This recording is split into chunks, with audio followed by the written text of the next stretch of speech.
When I was doing an elective rotation at the pediatrics hospital where I did medical school, we were called to see a 15-month-old that was in the intensive care unit because of physical abuse. Going in to do the exam on the child, I was very careful, being very cautious about how I was doing my examination. My attending was watching me do the exam, and he said to me, "Tanya, you can be a little harder, you can be a little bit forceful. They're not going to feel this."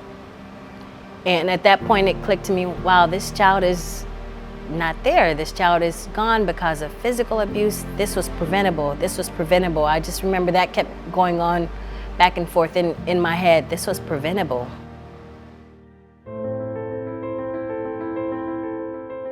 To prevent child abuse and neglect, we have to support and educate parents. You can't do parenting by yourself.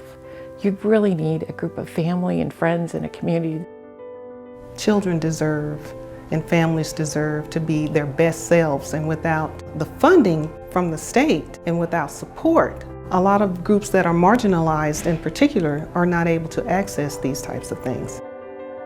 Being a parent myself and understanding the role that I play in my son's life and the need that he has for supportive, loving parents helps really bring into focus how crucial it can be for other children who don't have that type of support at home.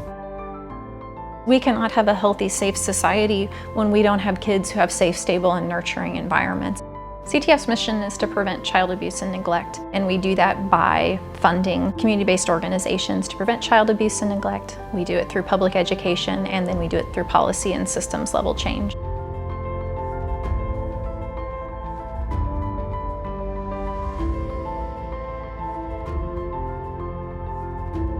CTF is working to advance home visiting across the state and support families, also working on issues like prevention of sexual abuse and safe sleep, and really taking the lead on those issues and moving the state forward, but also doing it in a collaborative way. Prevention has its place, and it really should be prioritized because every family's needs are different. No one family is the same. The people who are committing these abuses or neglecting their children, they're all different. And there are different ways to reach them. And so we need to use evidence-based, research-based information to figure out how we intervene in that cycle of abuse that goes on.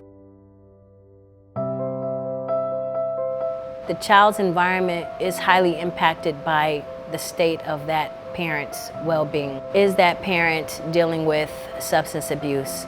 Are they dealing with mental illness? When poverty increases in the United States, child abuse and neglect increases. When food insecurity goes up, child abuse and neglect goes up. So we really have to think of it as a multi-layered approach. So all those systems that we have that don't support families, those are things that an individual can't fix. Those are things that a community is going to have to come together and fix. I am so excited about CTF and their new strategic vision. If they were not able to get the resources that were needed to help them overcome their scars of abuse, suffering children tend to become suffering adults.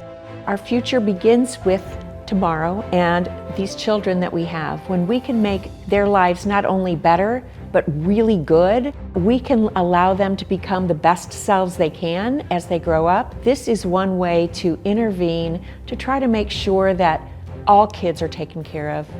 We truly have levels of childhood trauma in our state and in our country where we have lots of adults who are walking around who are just shadows of who they could have been if they had got what they needed as little kids.